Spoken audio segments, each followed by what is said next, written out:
Dr. Joel Clark, Minister of Sustainable Development, Environment and Climate Action, reported on St. Kitts and Nevis's participation in the recently concluded United Nations COP27 that was held in Egypt.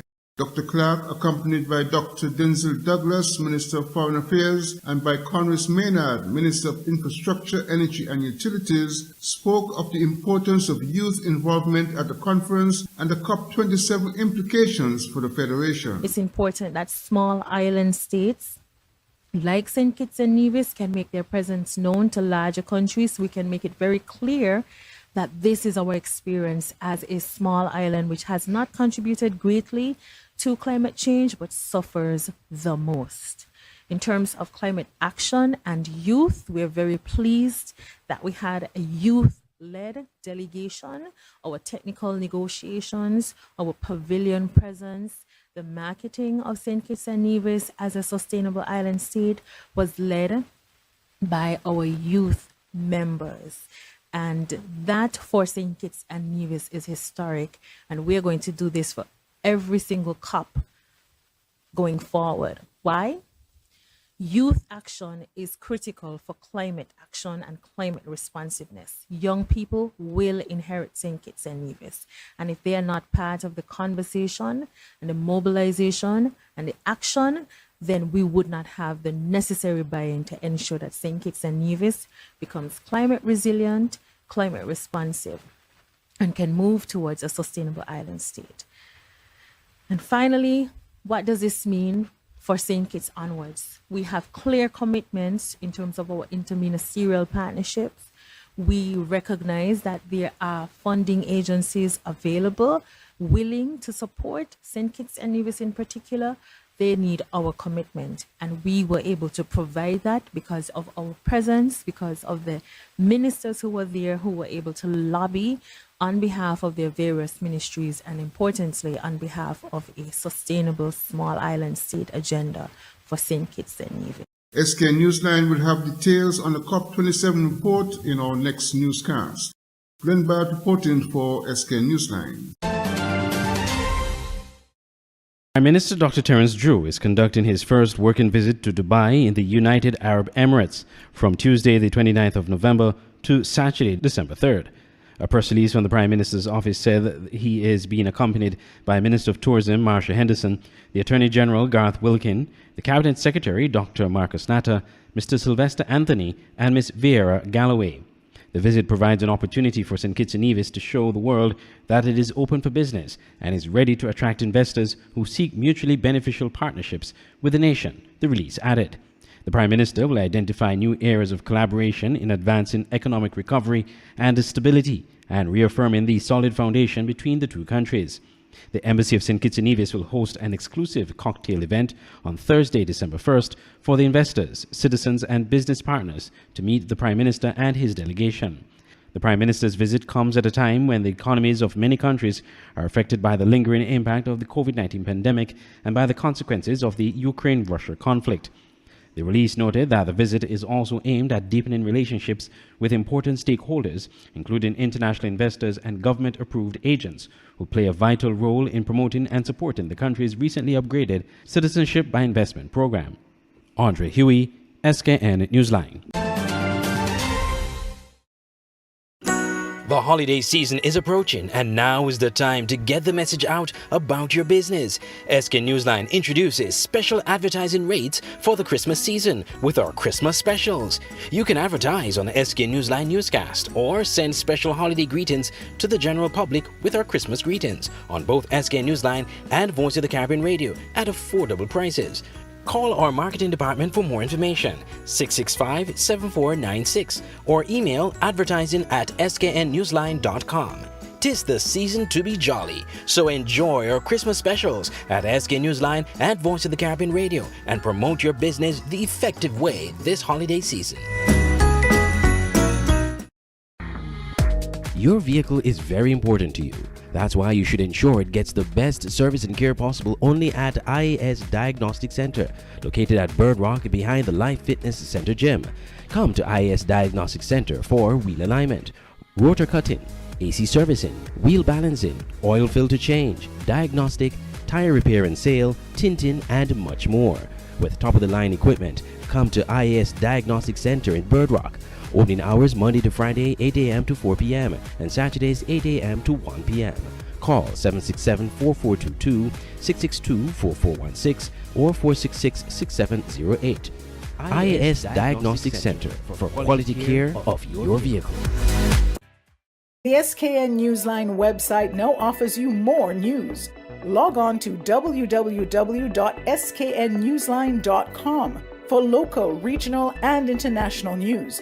You can also watch the latest newscast and keep abreast with news in sports, all from sknnewsline.com. That's www.sknnewsline.com. News at your fingertips.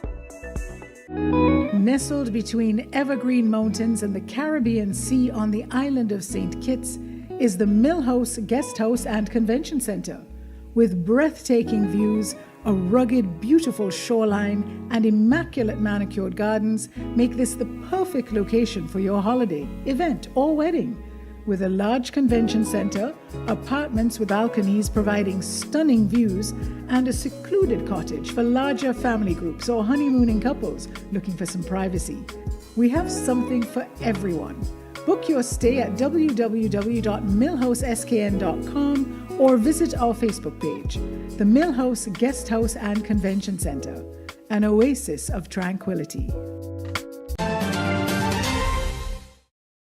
The first implementation meeting for the St. Kitts and Nevis Agriculture Transformation and Growth Strategy 2022 to 2031 was held recently after being launched in 2021.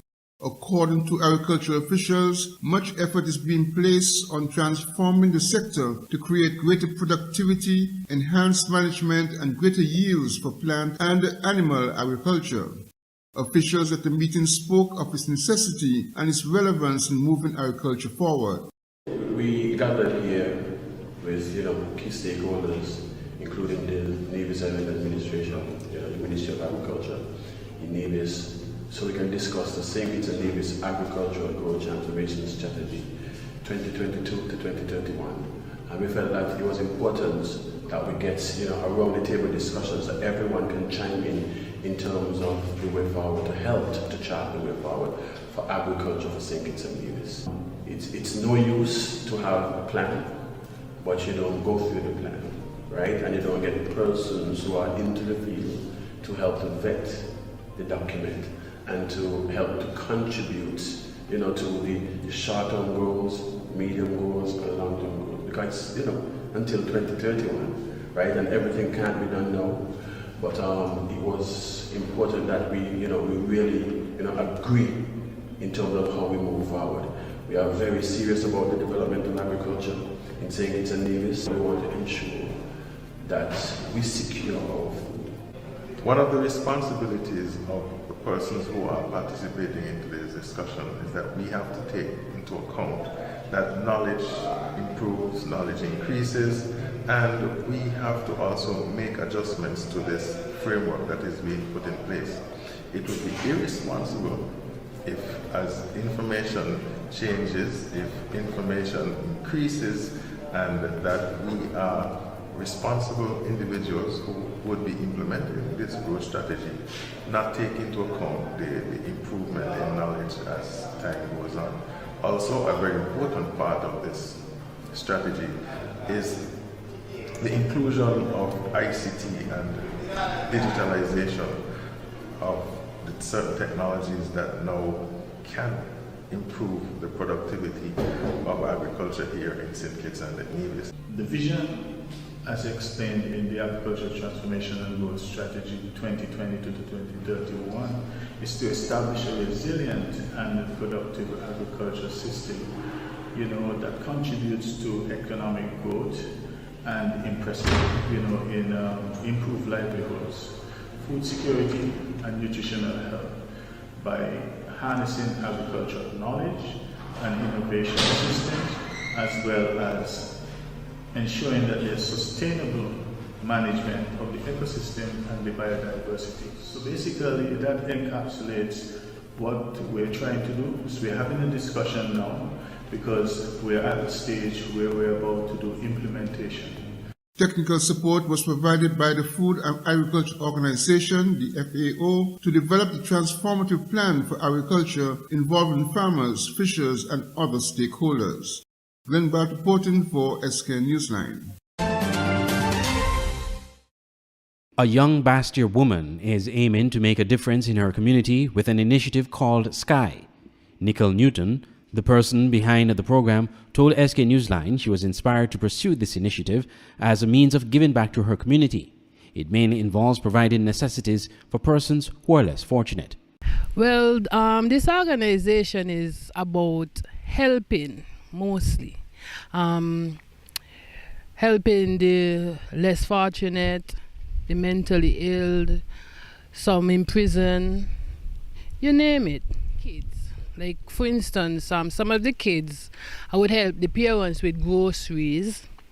I would get my stuff from the US and I'll pack bags and give them to the parents. In this sense, with the prison, I would buy a grill. That's something that they have on Fridays for the prisoners. And whatever they may ask, they might ask for a pair of shoes or something as such. The mentally ill, as traveling, I'm a person who like to walk a lot. We'll meet and I may just have to give them a little $5 or $2. Sometimes it's not much, but that's what I've been doing for the last 16 years. Nicole explains the meaning behind the name Sky. Sky is the name of my son, and that inspired me a lot, because looking up to the sky, you always feel there's some kind of hope. The slogan is "We is the limit." That there as well, it just show us as human beings that there is no other beings other than us, and we have to see ourselves as the limit. Having done this initiative by mostly herself for 16 years, Ms. Newton is now reaching out to the general public who may want to contribute towards the program. I've set up an account. The account number is 1475. That's at First Federal. And I have a phone number as well, is 660-3810. A couple of persons who have benefited from Sky expressed their gratitude for Newton's generosity. Here's a welder in a note sent for this story as he talks about how Nicole's generosity keeps him motivated and even helps him get business for his grills. Another beneficiary, who we spoke to, said Sky was responsible for providing food for her son occasionally, and that assistance helped greatly at that time. It is Nicole's wish to continue doing her community service through Sky. I'm Andre Huey for SKN Newsline.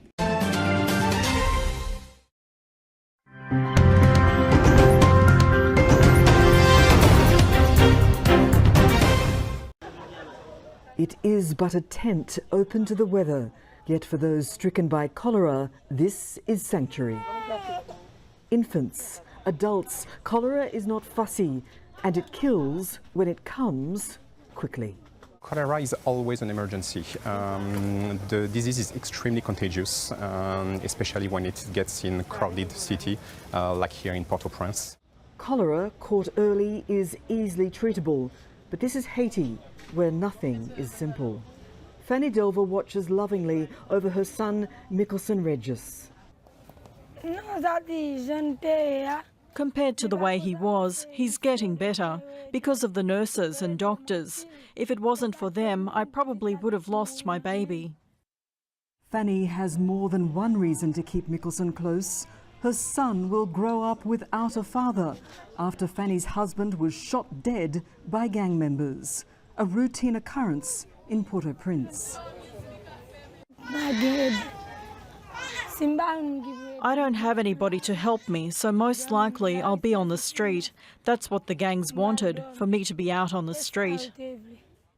Gangs are also stopping cholera patients from leaving their territory to get urgent care. Haiti has a recent painful experience with cholera.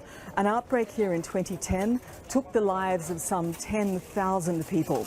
Now, that outbreak was later traced back to the activities of United Nations peacekeepers. The UN apologised in 2016, but has yet to accept any legal responsibility. Harvard human rights lawyer Beatrice Lindstrom advocates for the victims who remain uncompensated by the UN. And I think that has had devastating effects for Haiti, because it's meant that the UN's commitment to actually right its wrongs in Haiti has been dependent on voluntary contributions. It's amounted to a charitable effort that has gone largely unfunded. More than 3 million people have no access to clean drinking water. Mickelson is recovering, but the future is tenuous. I have no help, nobody. Love, but also great hurt in the time of gangs and cholera. Prulwan, Al Jazeera, Port-au-Prince.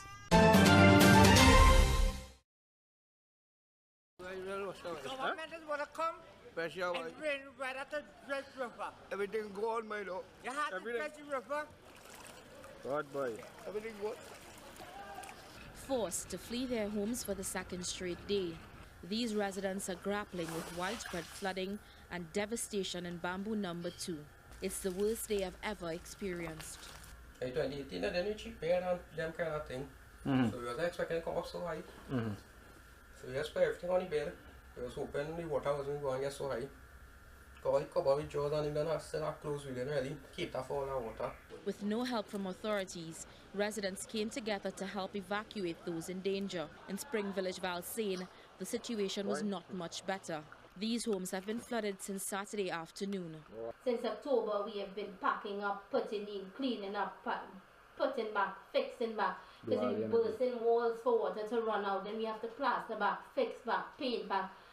It's a process, keep on going over and over and over. It's beyond frustrating now. Nobody come here to help us to see what's going on. I just feel so frustrated, really frustrated. I can't go to work, do nothing. Nothing I cannot do. In La Paille Village, Caroni, the water was slowly receding around 1 p.m. Residents say this part of the Caroni riverbank burst on Sunday, flooding their homes for the first time in decades.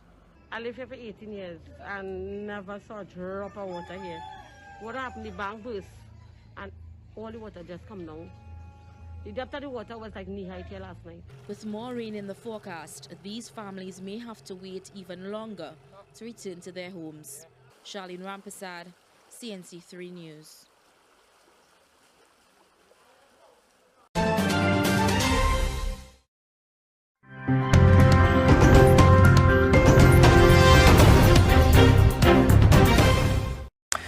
French President Emmanuel Macron is in Washington for his first state visit under Joe Biden's presidency. The two leaders have a long agenda for their meeting tomorrow. Talks will address how to end the war in Ukraine, Iran's nuclear program, as well as China's growing assertiveness in the Indo-Pacific. France is America's oldest ally, but the two sides have been at odds over defense and trade issues. Mr. Macron's government is still smarting from the surprise AUKUS deal to build nuclear submarines, a move that dealt a big blow to Paris's plans to sell subs to Canberra. Along with the state dinner, the French leader will hold meetings with U.S. lawmakers and at NASA to discuss U.S. and French cooperation on space exploration. And Nick Harper joins us live from Washington, D.C. Nick, the two leaders setting aside recent tensions as they meet in Washington. What can we expect to come out of these talks?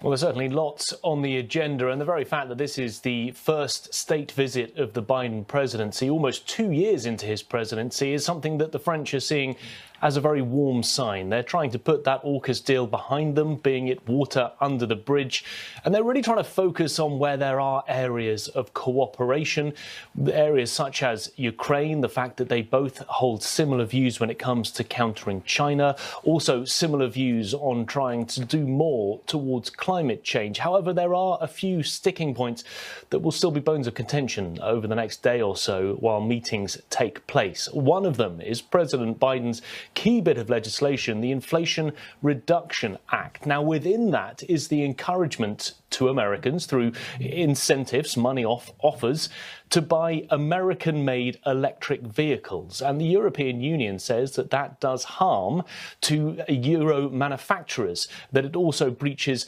World Trade Organization rules. So undoubtedly, Mr. Macron will be pushing the point with President Biden to try and get some sort of concessions which seem unlikely. The two sides obviously don't want to open up a trade war, but President Macron and the European Union have been irked by that Inflation Reduction Act and the encouragement for Americans through those incentives. There's also the slight problem of Ukraine. We're entering what will likely be a difficult winter for many Ukrainians. There is a push underway from allies to try and get more aid to Kiev.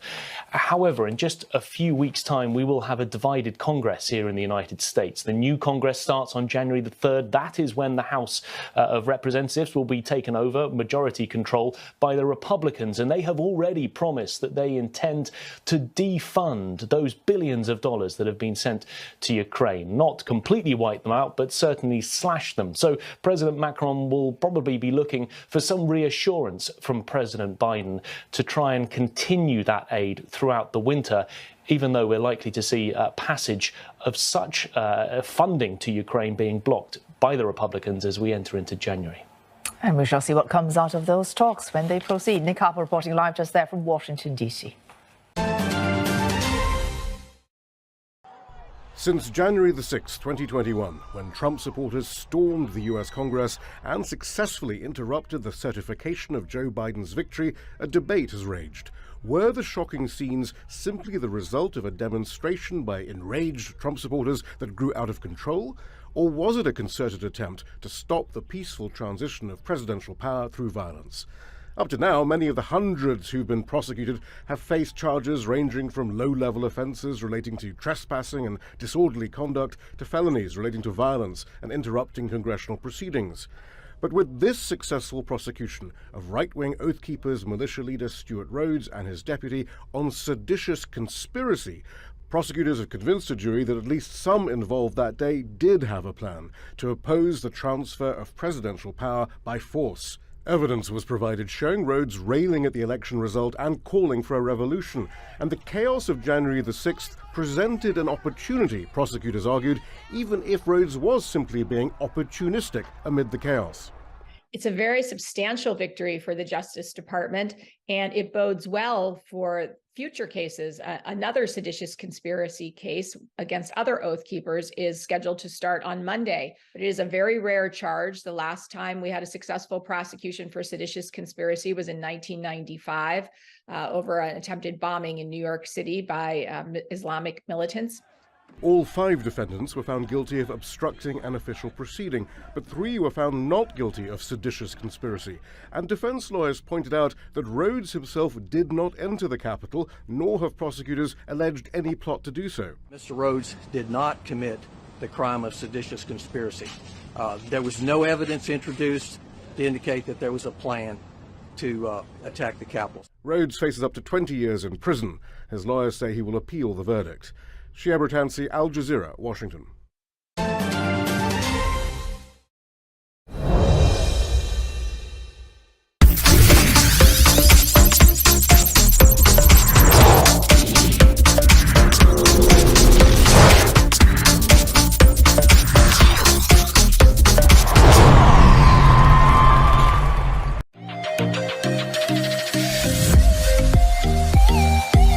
The SKNFA Technical Center in St. Peters, in its short existence so far, has proven to be a real asset to football development in St. Kitts and Nevis.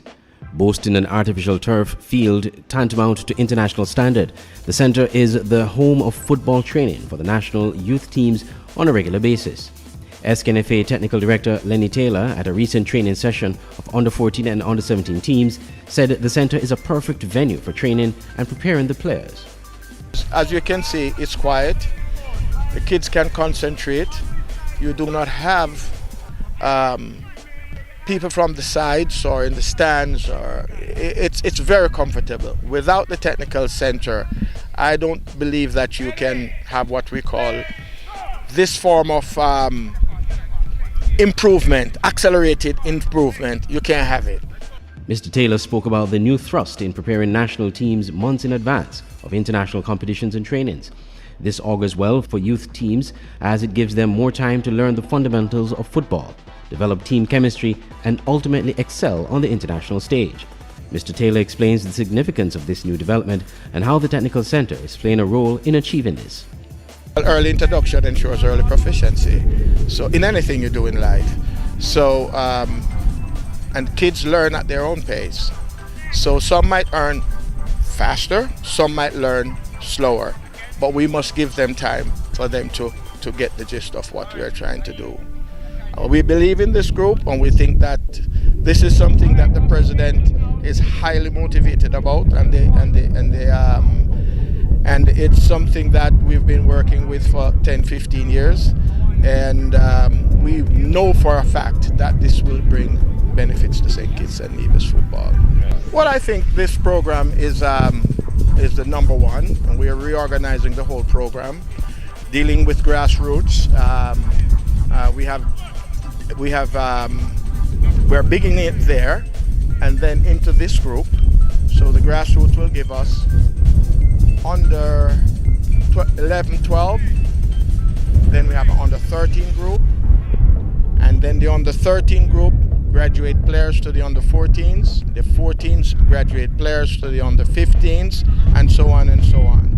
So every stage of development, there's a different program that is waiting to make sure that we can, catch back the rest of the CONCACAF, Central America, North America, and have a system of development, a philosophy of training, and a system of play. This new thrust is bound to produce great results. Earlier this year, the under-17 male team, with just 2 to 3 months to prepare, were just 1 win short of qualifying for the CONCACAF Championships. With this vast and longer preparation period, there is no doubt they should do even better in future competitions. It is not hard to see the new direction of the SKNFA executive in improving the development of the sport in St. Kitts and Nevis.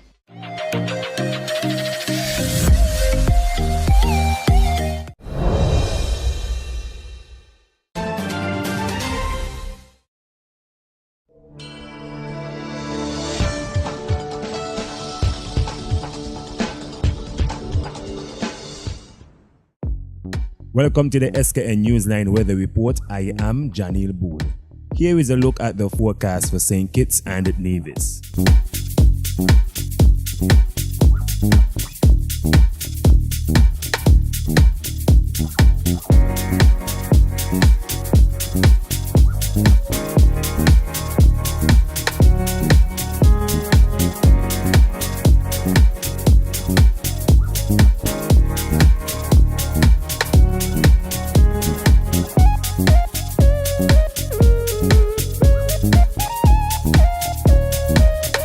For a more detailed weather report, visit our website at www.sknnewsline.com.